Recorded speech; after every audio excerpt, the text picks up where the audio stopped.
Today, we're plunging headfirst into a book that really sticks with you, Viktor Frankl's Man's Search for Meaning. Absolutely. It's one of those reads that can fundamentally shift how you see things. And it's not, it's not just a historical account of the Holocaust, though it's deeply rooted there. It's more of a profound look at the human spirit under, unimaginable pressure. Exactly. And it leads to this powerful psychological framework, logotherapy. So our mission here in this deep dive is to unpack Frankl's journey through the concentration camps. And see how those horrific experiences shaped his core idea that finding meaning is like the primary human drive. Right.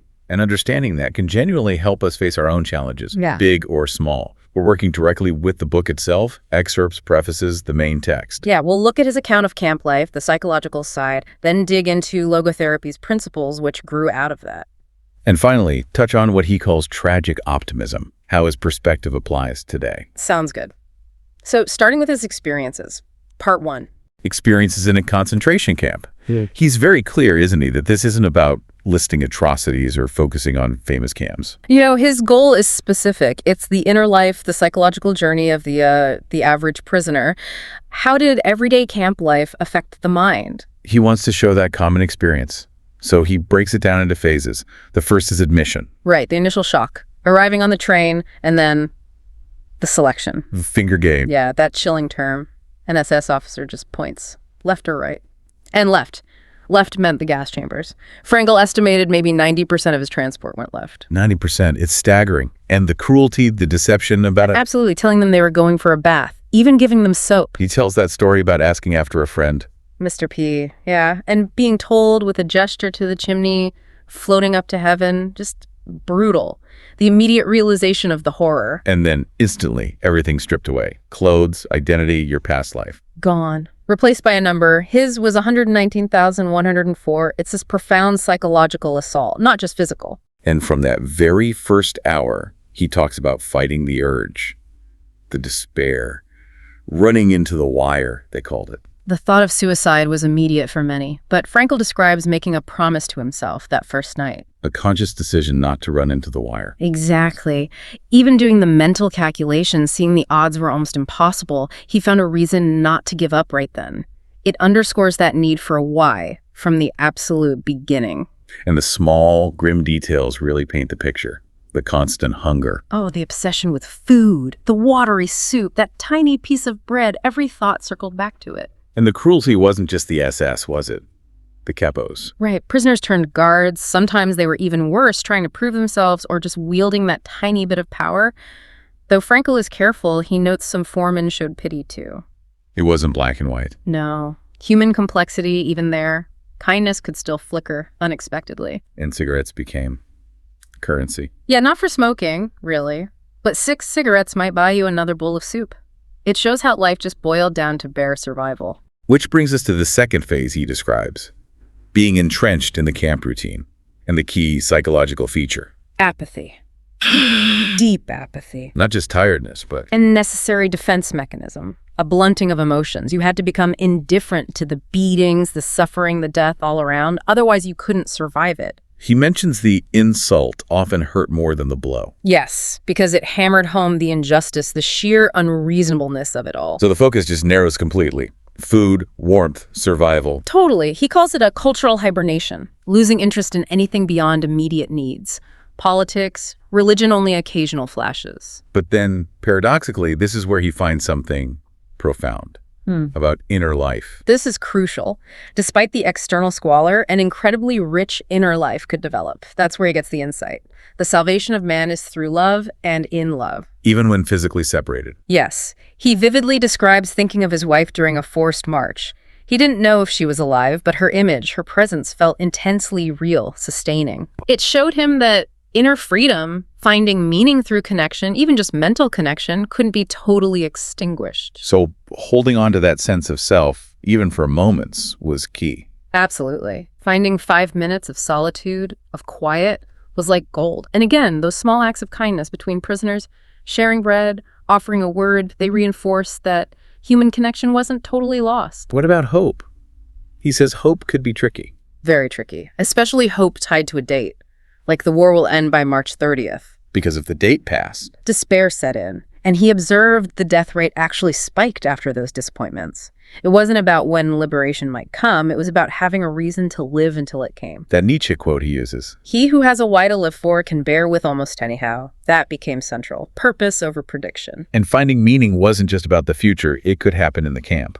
Yes, exactly. Helping someone, sharing that last crust, seeing your suffering not as pointless but as a sacrifice, maybe for your family, maybe for some future purpose. He says suffering ceases to be suffering when it finds meaning. A powerful, powerful idea born from that experience. Which leads us directly from the experience to the theory.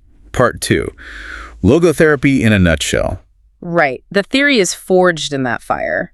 Logotherapy meaning centered therapy. He sets it apart from Freud and Adler. Freud focused on the past, the will to pleasure. Adler on the will to power. But Frankl argued the most fundamental drive is the will to meaning.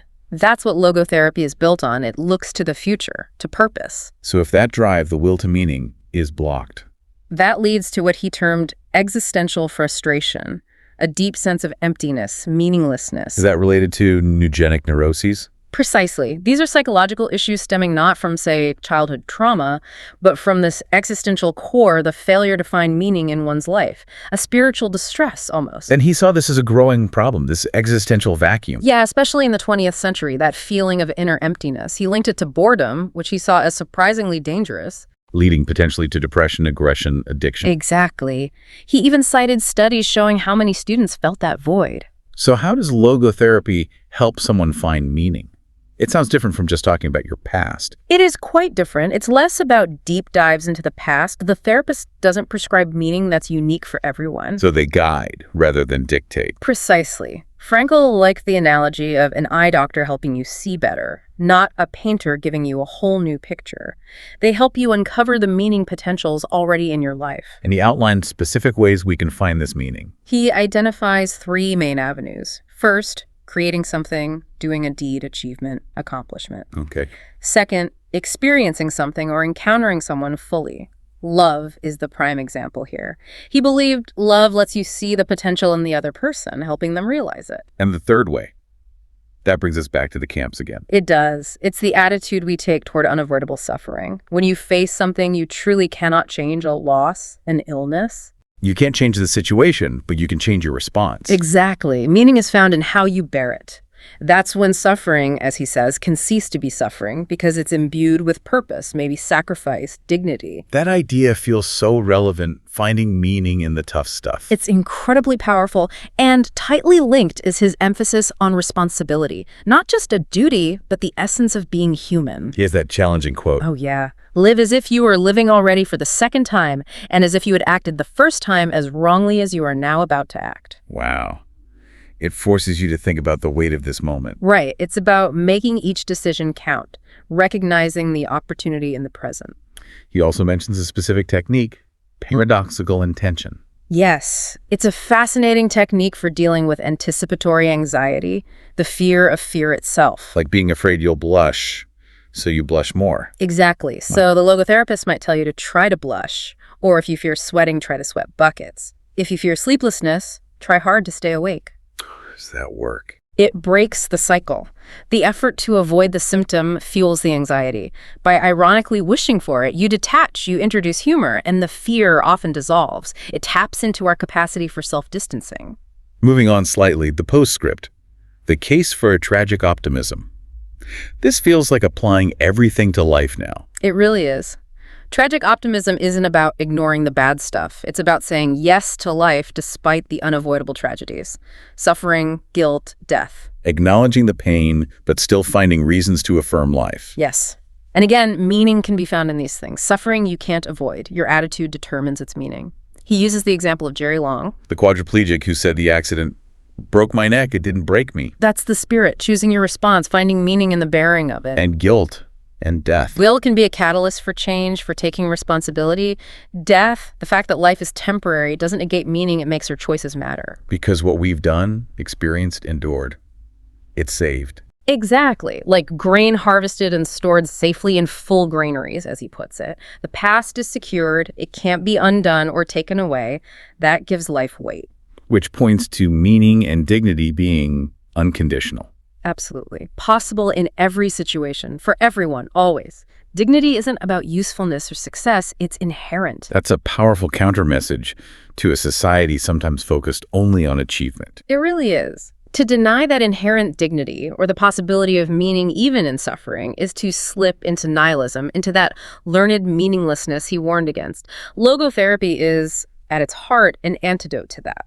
So we've traced this path from the absolute depths of the camps, through the psychological insights born there, all the way to this really affirming framework for meaning in our own lives. Yeah, the core message boiled down from all that extremity is that even when things are incredibly hard, loss, pain, uncertainty, our ultimate freedom is how we choose to respond, our search for meaning. That can't be taken away. It makes you wonder, doesn't it?